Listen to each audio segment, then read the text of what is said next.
Happy Casual Wine Geek Wednesday. It's Wednesday, and we're here, and you're here, and we're going to talk about wine. Thanks for listening. On a day that's right now. That was really soft.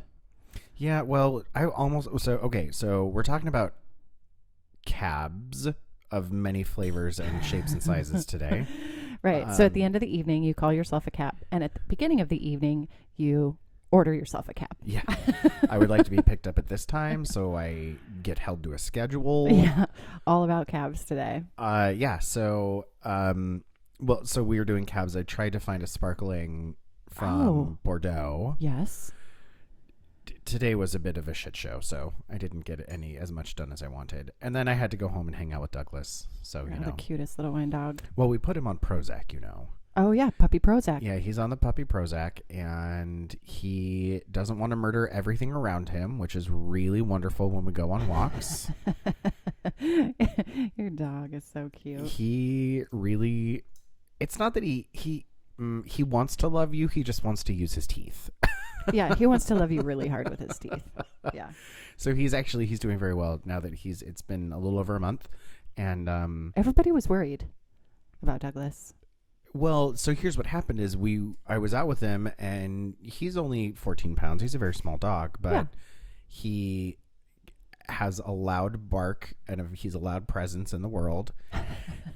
Large personality, that little dog. And he barked and kind of lunged at someone who was on a bicycle driving past us, and they kind of wobbled a little bit. And I was like, I cannot have him do that and scare someone and have them fall into traffic. Nope. Get hit by a bus. Yep. He hates things on wheels. Calm the fuck down, Douglas. Yeah, here's a pill, and it's very small. It's a very low dose. Thank God for pharmaceuticals. That's all I can say. It's a very low dose. And really what we needed was for him to just be able to, listen when we tell him to stop freaking out about someone on a skateboard going past him. Yeah. Calm down, little man. Calm down. And now he does, which is great. But I feel bad because I'm like, maybe he just needs so much more love. No, I don't think so. Not that I give that dog so much love. Everybody needs, you know what? I firmly believe everybody needs a little help along with pharmaceuticals at some point in their life. Yeah, and for us, it's not going to be for everything. We just want it to get to the point where he can listen and focus so that we can train him to just be better in the world. Yeah. That's all. He's a fine dog. I love that. He's like a real life Muppet. He's like if a Muppet and a Gremlin and an Ewok all had got babies. Together. Yep. There would be Douglas the wine dog. Oh my God, he's adorable. Yeah, he's a pretty great little guy. Anyway, so we're talking about Cabernet Franc and Cabernet Sauvignon. Sauvignon. That was Cab Franc and Cab Sauv. So we have housekeeping to do. We have a couple of housekeeping, and we've had a sparkling Cab Franc on the show before. Yeah, and it was really good. It was really, really good. But we do have a few things of housekeeping before we get right into Cabernet Sauvignon and Cabernet Franc. Yeah, I've got some stories about Washington things and California things and French things, and there was a whole argument and a tasting came out of it that changed the way we... Was it like an arm wrestling competition? Maybe thumb wrestling. Awesome. Rock, paper, scissors. But first, housekeeping. Last chance. This is your last chance. We have 10 tickets left. Mimosa Madness meet and greet with us on May 6th. Yes, you have to email info at Casual Wine Geeks. Yep. It is free. We are giving you a mimosa. One mimosa. On Sunday morning. Yep. To come and hang out with us at a super secret location that's going to be kick-ass. Wear your best. There might be sequins. There's definitely high heels happening. Not for me. But if you want to go, there's 10 tickets left. Yeah. Last chance. It happens May 6th on May 6th. Sunday. So I think it's like a week away. This is your last and final warning. Info at casualwinegeeks.com. And this is a big shout out. Well, Patreon. We always talk about Patreon every week. If you want to help us and support us and be awesome and get all the geeky details that Brandon puts together every single week religiously, that's on Patreon. And you can go to our website, casualwinegeeks.com, sign up, support us today. If you're a $5 or higher member, you will be getting a very, very special thing in the mail for signing up. Yeah. I can't tell you what it is. Nope, because you have to sign up to get it. The end. The end. And I have one more piece of housekeeping that goes with our theme today. Yeah, which I think this all played out Amazing. very nicely. Yeah. Serendipitous, one might say. So one of our delightful Patreon members, Serena, is the bar manager at a restaurant in South Miami Beach called No Name Chinese. Yeah. So we talked about this on the Chinese New Year episode is where we first sort of... That was like 10 episodes ago. Oh, Jesus. Crazy, right? Yeah. So Serena, hi, No Name Chinese, South Miami Beach. Everybody's got to go there. Go there. Dumplings. Their wine list is... amazing. It is... The way that it is set up is really, I think, accessible and really fun. Yeah. And it takes some of the pretension out of looking at a wine list and being overwhelmed, I think. Because if you're like, here's what I'm having for lunch or dinner or brunch or dim sum or what the fuck ever. Yeah. We are definitely going to go down there. We're going to surprise you one of these days. She's been so delightful. That would be so much fun. Yeah. So you're the sponsor today. The honorary sponsor. No Name Chinese. No Name Chinese. Yeah. She sent us a bottle of Chinese Cabernet Sauvignon. Oh my gosh. We are very, very, very excited about it. Oh my gosh. Yeah. So we have France, Washington, California, and China today. Yeah. Which I'm super stoked about. Yeah. I wanted to find a bubbly thing, but I couldn't find a bubbly thing. Are we done with housekeeping? Yeah, we're done with housekeeping. That was the biggest thing. Thanks, Serena. No Name Chinese is awesome. We're so excited. Yeah, we're so excited and humbled and excited. Yeah. I've cried already like twice. Yeah. All right.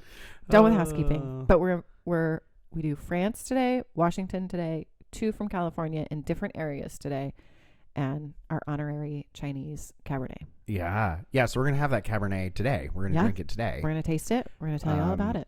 And I'm excited. I have some info. I've got some facts, some stories, some things. I'm super thrilled to have. What should we have first? Cab Franc first? Yeah, Cab Franc first. This is from the Loire. Yeah. So this is a Bourgueil, which I dig French Cab Franc quite a bit. Now, it is also grown in other parts of the world. Washington. Washington has great Cab Franc. Yes, we do, which I almost brought one from our friends at Jones of Washington. Oh, it's my family. I'm kidding. Well, I have Joneses in my family too. And we're not related, but... No. Yeah. Because I'm not related to them. They married in. OS Wines does a really great Cabernet Franc here in Washington State too. So Cab Franc is really great because it's lighter bodied than Cabernet Sauvignon. They tend to get blended very often together. We do that here in Washington. It definitely is done in France quite a bit, in Bordeaux. Cabernet Franc is usually blended more than it is on its own, and Cabernet Sauvignon is usually on its own more than it's blended. I mean, it just depends on where you are in the world. That's true. That is true. Yeah. You know, because you're in the Loire Valley, and so in Bourgueil, this happens to be 100% Cabernet Franc. However, by law, you can blend in 10% Cab Sauv. Oh, into a Cab Franc. Into a Cab Franc in Bourgueil specifically. And it does have Cabernet Franc is lighter. The thins are a little skinnier. Girl, not me. I'm not on that train. The skin is a little bit thinner. Yeah. You're welcome. It was good. You're welcome. It was good. Yeah. For Cabernet Franc versus Cabernet Sauvignon. Yeah. So Cab Franc is actually thought to have been established in Bordeaux in southwest France, somewhere in like the 17th century. Cardinal Richelieu actually took cuttings of this vine up to the Loire Valley and planted them at the abbey at Bourgueil under the name of an abbot whose name was Breton, Breton, which, fun fact, actually is he ended up getting somehow tied to the grape, and by the 18th century, plantings of Cabernet Franc, which was known as Boucher, were found throughout Fonsac, Pomerol, and Saint-Emilion, starting to make really, really good quality wines. In the Loire Valley, it is known as Cabernet Breton, I believe. Where'd my notes go? And it's also called Chinon, right? Chinon and Cabernet Franc? Well, no. Chinon is an area that grows Cabernet Franc. So if you're drinking a Chinon wine, it's Cabernet Franc. Cabernet Franc. Yeah, same. Right? It's it's It'd not be like- known. Chinon is not a synonym for Cab Franc. But it would be like if you're drinking a Chablis, it's Chardonnay Correct. from Chablis. Correct. Yes. If you're That is drinking, true. Yeah. So same like that. Yes. I'm with you on this journey. We're here. We're together. Hands We're on the across train. America. Yeah. Something. We're on the train, Is it a midnight train? not to Are we Georgia. going to Georgia? Mm-mm. Nothing against Georgia, but I'd Or rather- as our good friend Dolly Parton, taking a ride on the Peace Train. Oh yeah, I love Dolly Parton. Yeah. Well, God Sorry, bless I her didn't soul. mean to interrupt we were journeying through France, and I wanted to make sure that France was appropriately touched. Oh yeah, for sure. So Cab Franc, in addition to Cabernet Sauvignon, the area that it's planted in really does dictate quite a bit how it tastes and how it grows, and it how when it ripens, it tends to ripen a little. I want to say like a week It's like a little bit earlier than on the Cab other Sauv, side of right? Cab Sauv. Yeah. In Washington State, the first plantings of Cab Franc were actually done in experimental blocks put out by Washington State University, WSU. Go Cougars. They did that in the Columbia Valley in the 1970s. However, by 1985, Cab Franc had started to get planted by our friends at Red Willow Vineyard, Oh hi. specifically for use in blending. So they planted it with the idea that they were going to start doing Bordeaux-style blends. So Cab Sauv, Merlot, which we grow really well here in Washington, Cab Franc, Cab Sauv, Merlot, Petit Verdot, and Syrah Malbec and Malbec. are the and Carmenere, which actually its parent is Cab Franc, is the parent of Carmenere as well. And Cab Franc is the parent of Cabernet Sauvignon. As well as Cab Franc and Sauvignon Blanc, which I love Cab Franc. I'm not a big fan of Sauvignon Blanc. Make Cabernet Sauvignon. And I could go either way depending on what kind of, like I could go on a Cabernet Sauvignon, I could go either way, but it explains a lot about. I'm not a huge fan of the pyrazines. Yeah, well, okay. So pyrazines are when you smell Sauvignon Blanc and it smells like green bell pepper, or jalapeno, which you can get in Cab Franc and Cab Sauv. That's where it comes from. Yep. And you can definitely smell some of it in a Cabernet or in a Sauvignon Blanc. Yeah, for sure. Yeah, Cabernet Franc is one of the parents of Cab Sauv, Merlot, and Carmenere.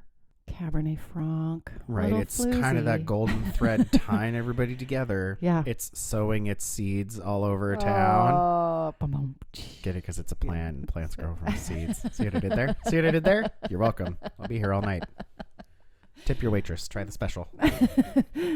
Oh, that's so funny. I do love a good Cab Franc. Yeah, this is tasty. I like this. They're lighter bodied. You can throw them in the fridge for a minute. They don't do badly with the chill. I think for a summer red, it's a good red. Yeah, it has a little bit more fruit, and you're right, it's much lighter than a Cabernet Sauvignon, so it's a little bit easier to drink through. Lighter tannin structure, not as dry. You don't age it as long, maybe three years. Yeah, I wouldn't go much farther past about 5 years. This is a 2013, which is why I thought it would be perfect right about now. Real delicious. It's very balanced. It's kind of dry on the end, but still there's a little bit of juice there. There's a little bit of acid. It's kind of fruity. Yeah, it's good stuff. It's good stuff. So we have a couple of California Cabernet Sauvignons to taste after this, and you wanted to talk a little bit about the juggernaut,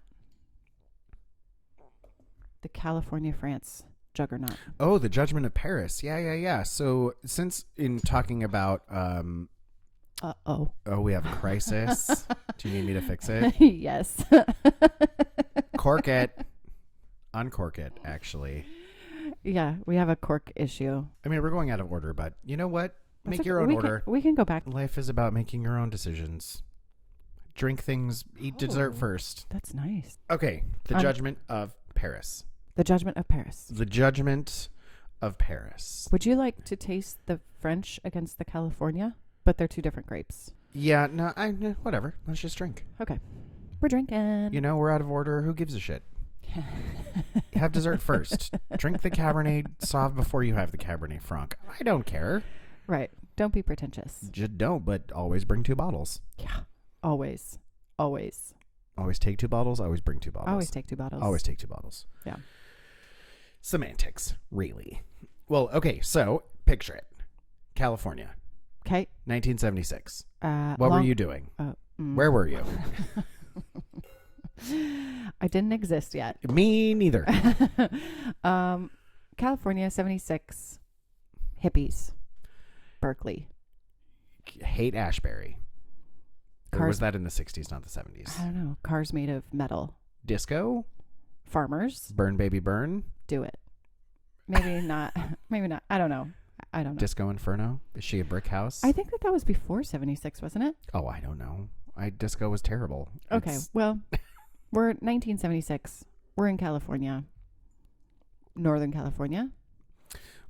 All over. I mean, the wines in the Judgment of Paris were from everywhere. So, okay. So what ended up... What was the Judgment of Paris? So, yeah, let's go back. Not put the cart before the horse. It was this wine competition that was held in Paris on May 24th in 1976. It was put together by Stephen Spurrier, who was a British wine merchant. He essentially had a bunch of judges come together, and they had two blind tastings, one for top quality Chardonnays and the other for red wines. There were Bordeaux wines from France and Cab Sauves from California. Okay. In this blind tasting, which was a big deal, comparing French wine to the kind of newer budding American things that were coming out of California, Stag's Leap, Chateau Montelena. Right, because Chateau Montelena won for their Chardonnay, right? I believe that is to be the case. I didn't break down the whites. I just talked about the reds, but I can check real quick. No, it's totally fine. There's a movie, Bottle Shock. Yes. About this. Yes. It's a great movie. One of my favorite actors. Alan Rickman is in it. Oh, R.I.P. God bless him. He was delightful. Amazing in everything he did. Yeah. Robin Hood. He was amazing. He was in Robin Hood? Yeah. Men in Tights? No. The real one with Kevin Costner and Alan Rickman. The real one. He knows Mel Brooks? Oh, honey. What? That was a good movie. That was, I don't know. I've never seen it. I'm sure it was a good movie. Yeah, the Chateau Montelena Chardonnay that was entered was in 1973.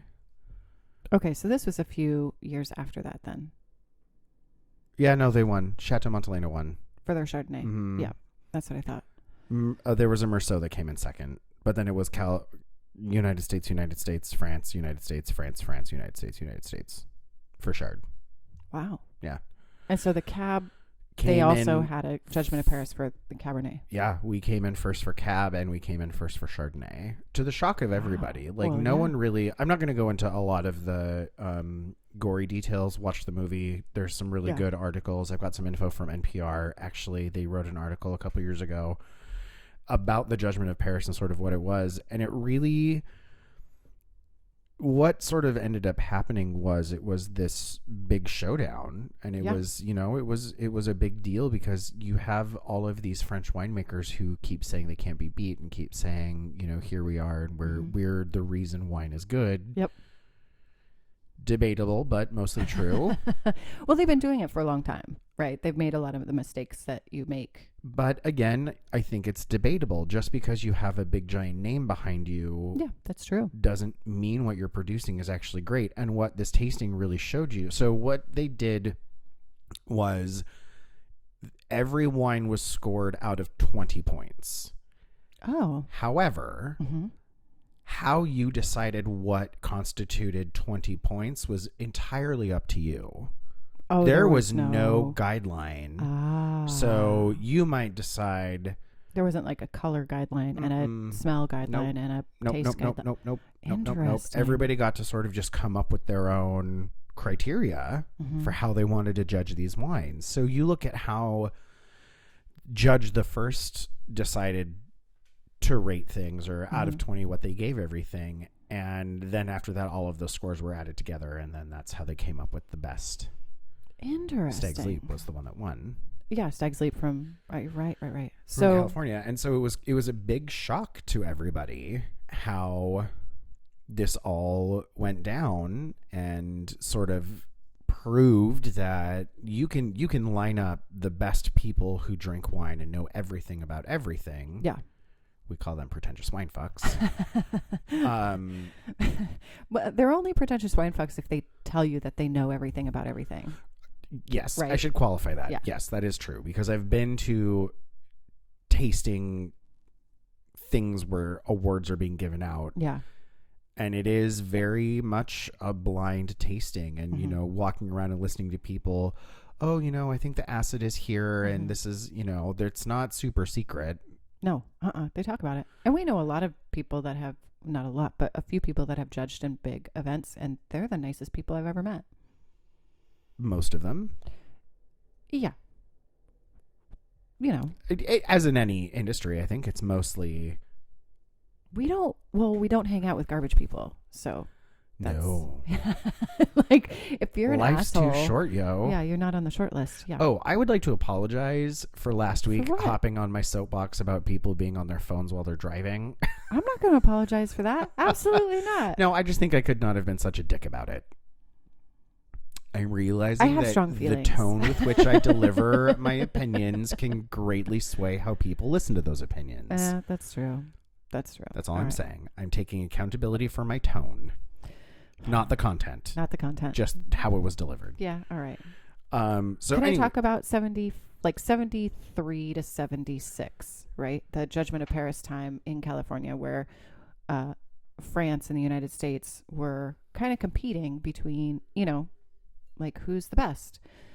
So this was about the same time that Chateau Saint Michel started, because they are celebrating their 50th anniversary today. yeah. or So this year? this Judgment of Paris was 40 years ago. Right. So they had been making wine for a while.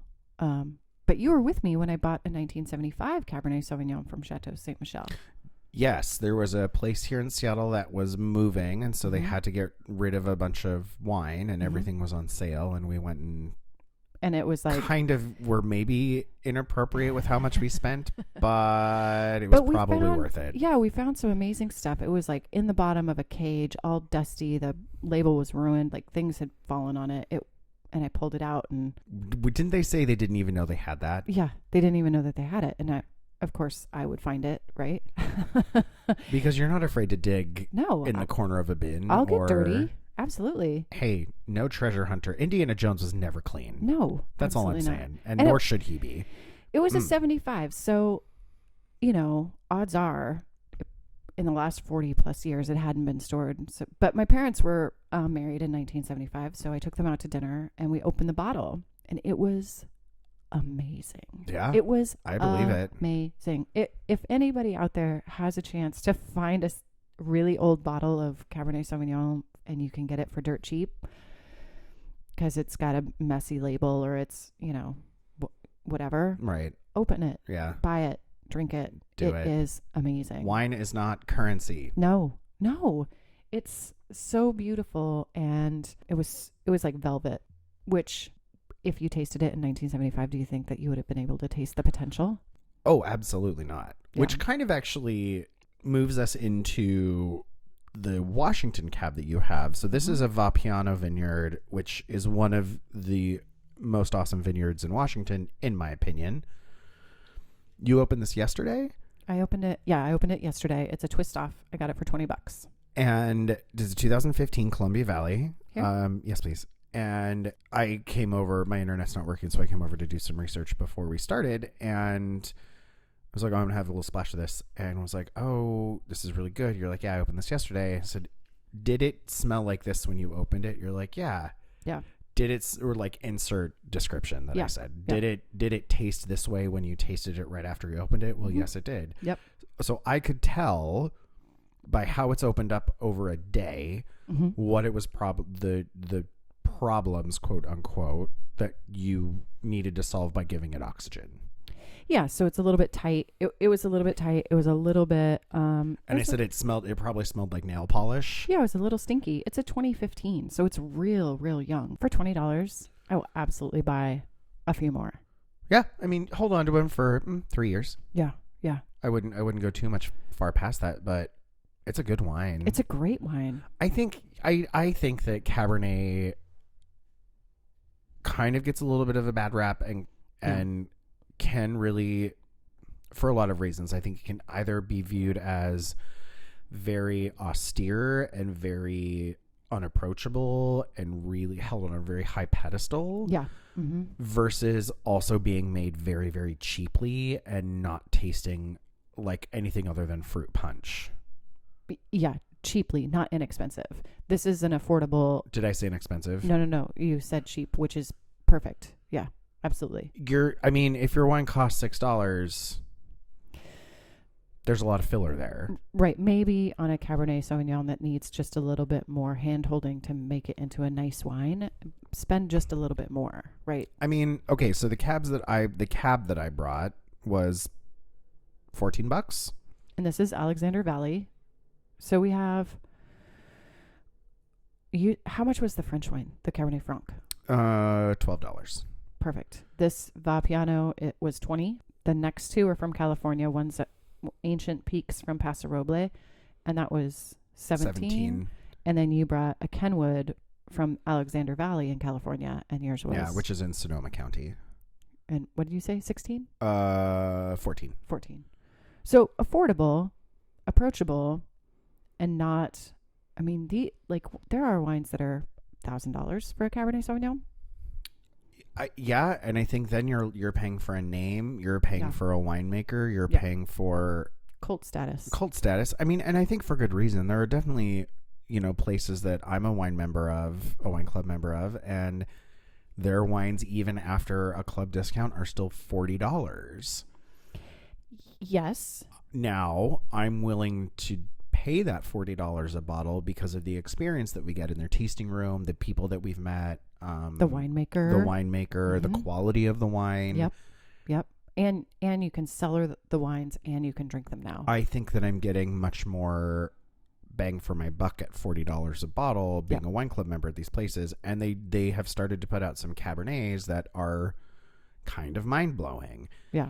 That being said, a lot of the wine clubs that we're members of don't specialize in Cabernet. They specialize in Syrah and Grenache and Mourvèdre and awesome Rhone varietals and weird off-the-wall Tempraníos and Sangioveses and, stuff that's not as king of the table. Yeah, Cabernet Sauvignon is king of the table, for sure. Absolutely. We talked about Chardonnay last week, which is the queen. We're here we are with Cab, where you've got this big Judgment of Paris where you've pitted California against France, and the guy who put it together didn't think any of the California wines were going to win. He was a wine importer who only sold French wine. Yeah, so he's kind of walking into it without even an open mind, just kind of a pretentiousness around French wine being the best, right? Nobody expected California to win, and now it's like but it really changed the way wine in the New World is viewed. Thank you, dear. You're welcome. So he invited a lot of people to this tasting, a lot of reporters, and the only reporter to show up was George Tabor, who was from Time magazine, who is the one who essentially revealed the results to everybody.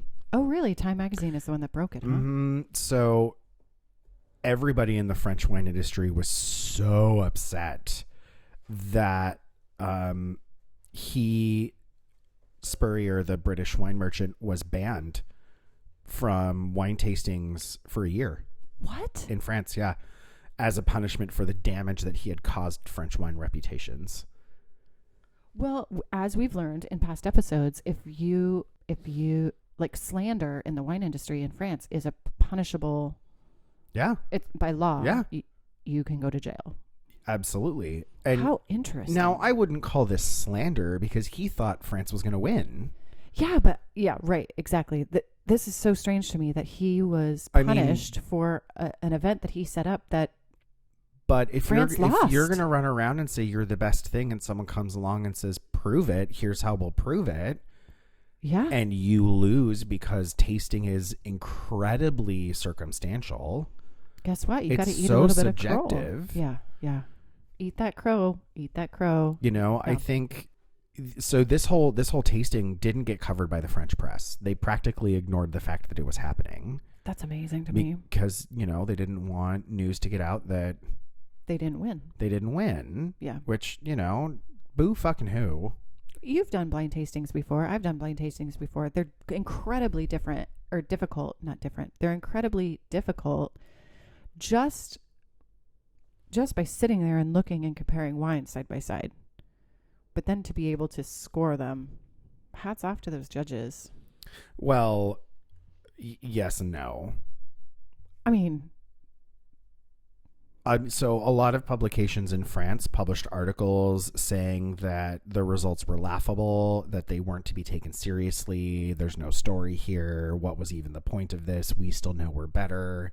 But the judges were like French wine professionals. So the guy who put it together and the one American who was invited, their scores were not tallied in the final. Wow. In the final whatever. So the French voted blindly that California was for better. California. Well, cheers to California. And if you guys don't want your system to be broken, don't have broken rules from the get-go. Right? Oh, yes, it's out of 20, but we're going to let you decide what those 20 points actually mean. No. Well, that's a terrible plan. It is a terrible plan, but if that's what they decided to do, then you better, take the sweets with the sour. Like, yeah, if you lose, you lose. For sure. Yeah. For sure. How interesting. Yeah, so it really revolutionized the prestige of New World wine. Now, you don't see a lot of New World wine or at least American wine specifically, in France. No. Because I looked when we were in Paris. No. Not because I wanted to buy it, but just because I was interested in what would have been. No. And there's no point. It's so in doing some research about what we're talking about today, I found an article about why Cabernet is king. It's sort of this king situation concept. Because it is the most planted grape in California for sure. Oh, yeah. By far. Absolutely. Is that the same for Washington State? Oh, no, ma'am. Merlot, Washington State? I believe it's Merlot, yeah. I can look. I don't have those numbers pulled up, but I can look for them. I was just, Well, okay, so this article was put out in 2014, so 4 years old, but the markets can change, but however, probably not in terms of what we're talking about. So according to this was in 2014, there was data pulled from over 1 million Vivino users, which is an app that whatever. If you know. If you don't, you don't worry about it. Yeah. 48 states in the United States drink California Cab more than any other wine type. So 48 out of the 50 states, Cabernet Sauvignon from California. Cabernet is from California. Period. End of story. The only two states that is not the case are Oregon and Washington. I was like, drum roll. Oregon and Washington. For sure. I bet Oregon's Pinot. Oh, yep, that's correct. And what about Washington?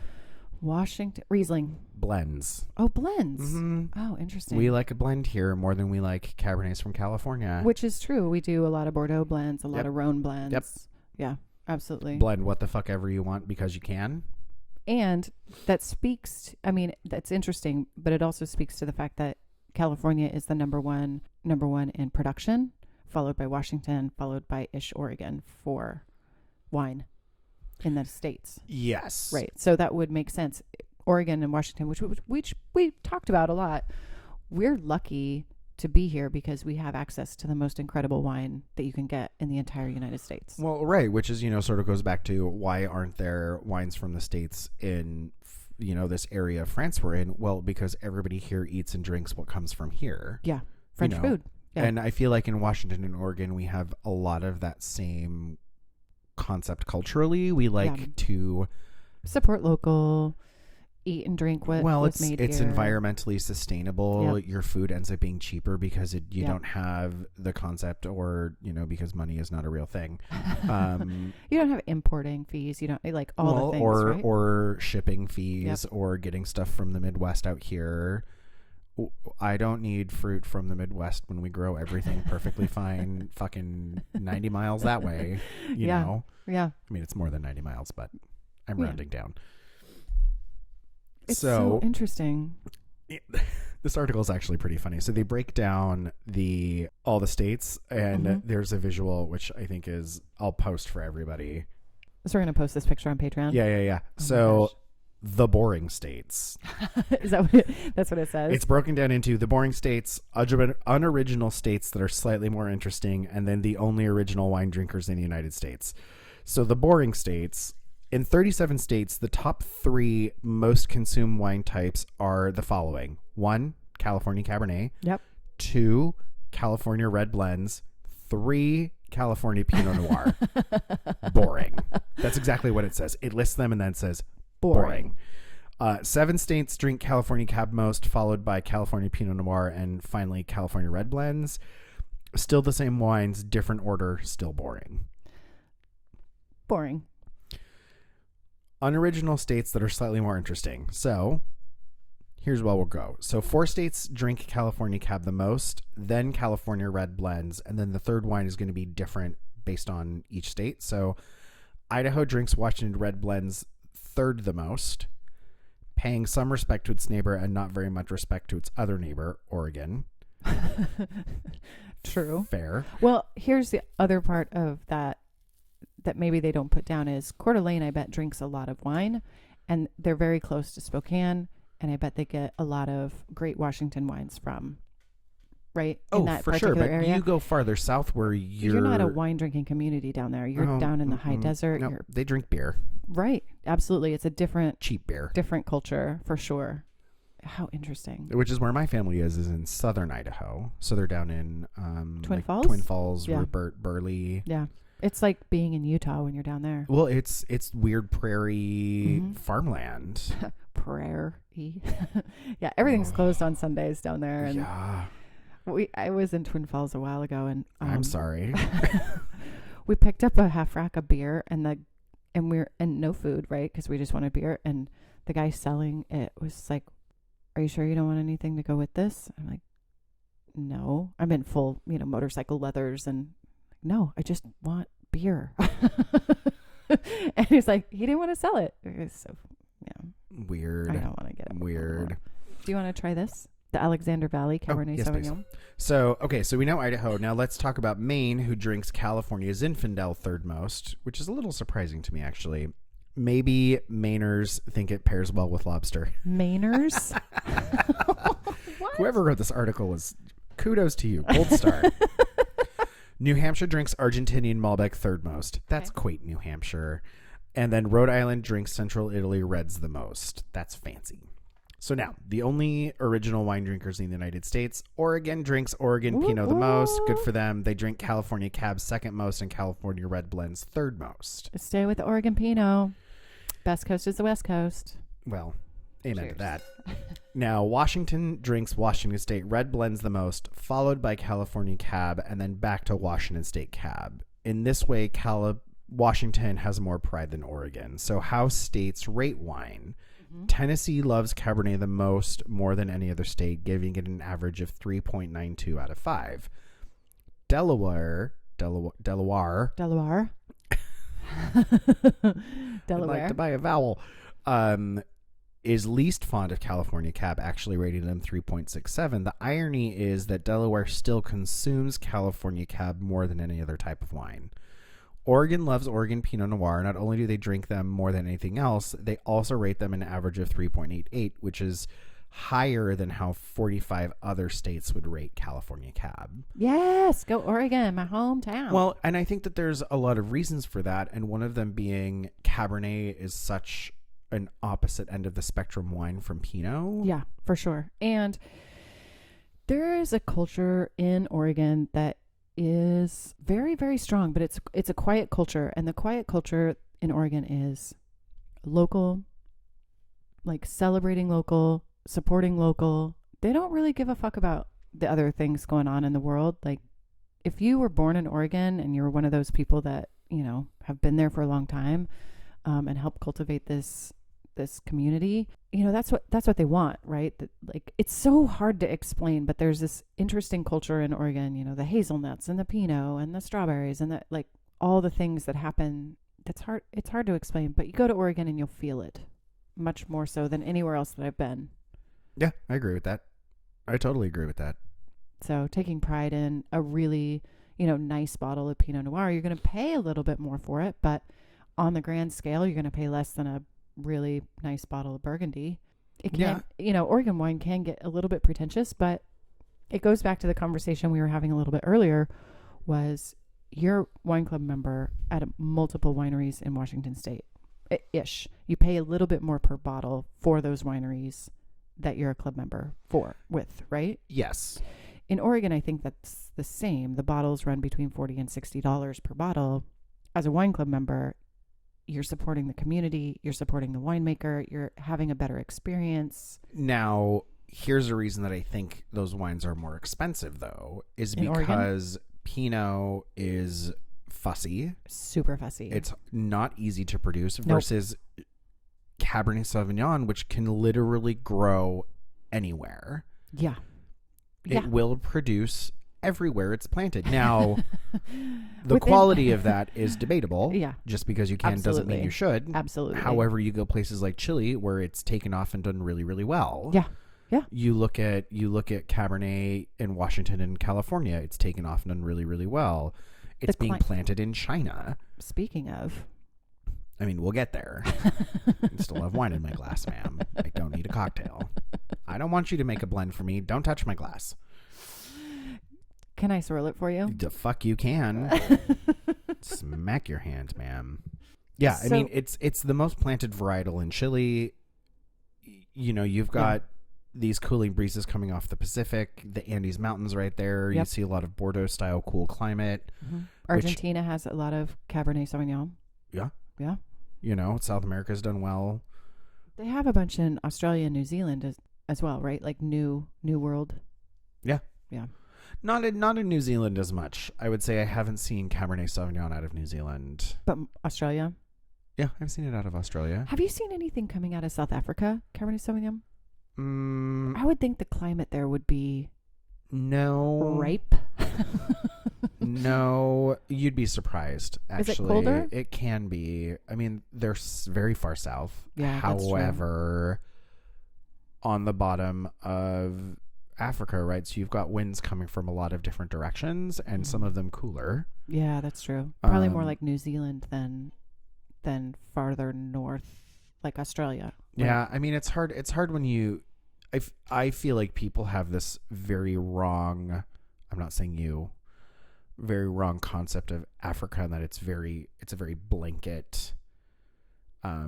It's very similar to ideal, like South it's America. Africa, so it must be too hot to grow things. No, it's like South America that goes from the equator all the way down to the Antarctic. Large, it's a big place, and a lot of very different climates. And so when you see parts of South Africa, certain things do better than others because of where they're placed on the globe, right? What the soil type is like, what are your cultivation practices. I was just curious because they make a lot of really great sparkling in South Africa. Yeah, I don't know about Cabernet. I don't feel like I've seen a lot of it, but it's also not something I'm looking for. If anybody out there knows about South African wine, please tell us. I'm super curious. I want to know things. Do we have any South Africa stuff coming up soon? Nope, but I can put it on the list. Maybe. I'll talk about a Pinotage. Okay. All right, let's do it. Perfect. I can talk about a Pinotage. Do you want to talk about China? Yeah. Pour me some of that delicious Chinese wine. Thank you, Serena. No Name Chinese, South Miami. Go visit.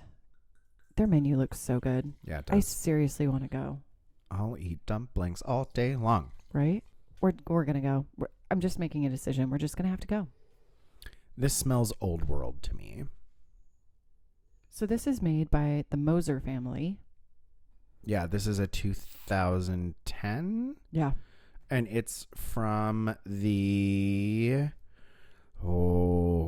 Chateau Chengyu. If you're looking at a map of China, this is from the Ningxia region. I don't speak Chinese, so I'm probably butchering all of that. If you're looking at a map of China where it dips down where Mongolia is, it's kind of like a U at the very top of China. It's at the very bottom of the U is where this would come from. So north part of China, bottom of the North U. Central. North Central. This is so interesting. 2010. Laurence Moser is the winemaker, and he's from Austria. And the last line of this says, "Enjoy the wine from new frontiers." I am blown away. Very smoky. Smoky, really great acid, which I think would go fantastic with the Chinese food. Not too dry. The tannins are there now that it's opened up a little bit. Or I've also been drinking Cabernet all the live long day. They're real soft though. They're not as grippy.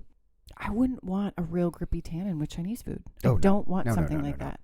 Serena, good on you, girl. Thank you so much for this bottle. We are coming down there. We are going to go have breakfast, lunch, and dinner at No Name Chinese in South Miami. Yeah, for sure. This is amazing. Well, it's a really important varietal in China. I mean, China is, if not the largest consumer of red wine on earth. Yeah. Right. Their market is just booming. Huge. Yeah. And it is a very popular grape. They have a very large affinity for Bordeaux, which is not surprising that they would try and emulate a lot of the things that Bordeaux does.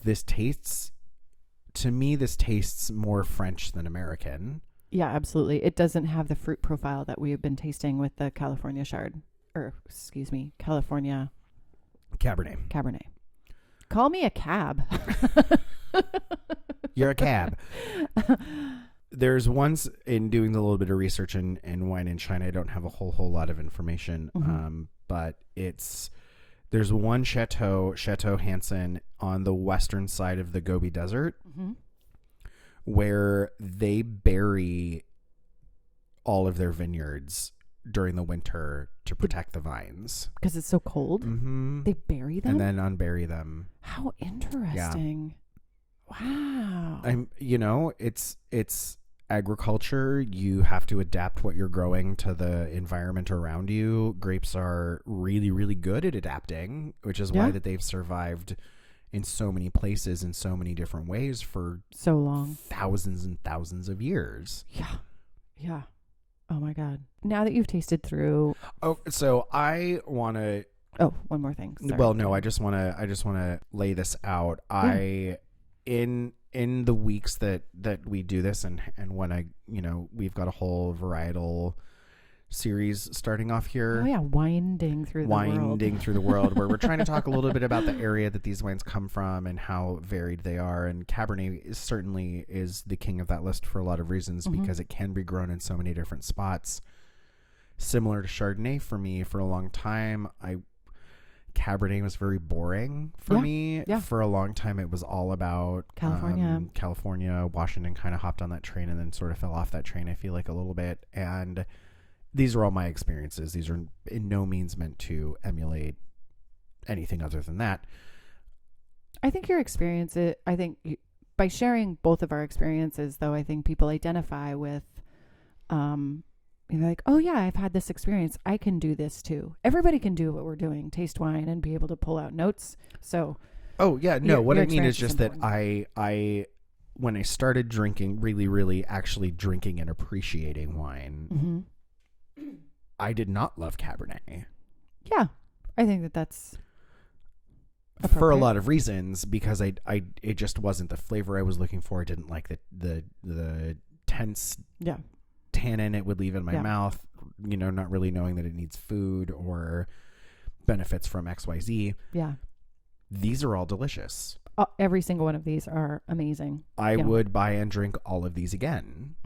And less than $20. I don't know what this Chinese wine goes for. I mean, I could look at the list, but it is really delicious. And it's something I wouldn't normally buy. This would be an out of the box purchase for me. I wouldn't normally buy a Chinese Cabernet Sauvignon if it was on a shelf. Now, no, me neither. I'm truly appreciative of Serena sending this because this is delicious. Yeah, it is very good. It is pleasantly surprising. I think that it is beneficial to drink things you don't think you like because you're I don't like to. Okay, so where I was going with this whole thing was, when I buy wine every week, I have to really steer myself away from what I know, what I like, produced by people I know, produced by people I like, because I have these standards, and I do this to myself. I pigeonhole myself into, here are the 4 wines that I drink all the time. But we said this year we were going to step out of our box. We were going to try new things. So I didn't get anything from Washington. I wanted to specifically get something from California because I wanted to, touch on the Judgment of Paris, and I wanted to. I think France makes some of the most amazing Cabernet Franc ever. I mean, Washington does good work too. Don't get me wrong, but I like a cool climate Cab Franc. I like how it shows the fruit and the acid. Oh, but that's just me. Take that as it is. I was going to bring a Jones of Washington. They do very good work as well on a lot of levels. But this 2013 Kenwood, $14, Alexander Valley. Really good. Delicious. Yeah, really good. Not too oaky, not too tannic, not too fruity, not too sweet. You could have it with pork. You could have it with beef. You could have it with barbecue. You could have it. I mean, it's. I think this Chinese cab would be great with barbecue. It's got that real nice smoky. A smoked ham hock. Oh, yum, yum. Yum, yum. Yum, yum. Yum, yum. You want to know what else is yummy? Mimosas. On May 6th. You want a ticket? How do I get a ticket? You email us at info@casualwinegeeks.com. Yes. You want to know what else is exciting? Our merch page. Our merch page. Our merch page is up. We have some really awesome stuff. Bags, microfiber golf towels. Yeah, they come with a little hooky thing. And the most amazing thing. Oh yeah, those came. The best thing in the whole merch page. Us. You can't buy us. The pins. The pins. Yes. Oh my gosh. The pins. You could use them as a tie pin. You could put them on a lapel, stick them on a bag, put them on a hat, put them on your best friend. Yeah. Buy one for your best friend. Don't stab your best friend with it. But these are beautiful pins. They're gold. They have a black and white. They're very subtle and they're super, super classy, cute. one might say. Yeah. They're only $10. We wanted to keep everything very affordable for people who wanted to support us. So there you go. You got pins. You have Mimosa Meet and Greet. We love you. We're trying to give you everything that you could ever possibly want. Yeah. I don't even know what else. Thank you. Thank you for listening. Thanks for participating. Thanks for supporting us. Yeah. $5 or more Patreons if you sign up today, you get the really super awesome little Prezi in the mail. I will send it to you. Yeah. And who doesn't love getting mail that's not a bill? Oh my God. For real. Right? Thank you for listening. Yeah. All right. So we're the Casual Wine Geeks, and always take 2 bottles. Always take 2 bottles. Thanks. Ciao. Bye-bye.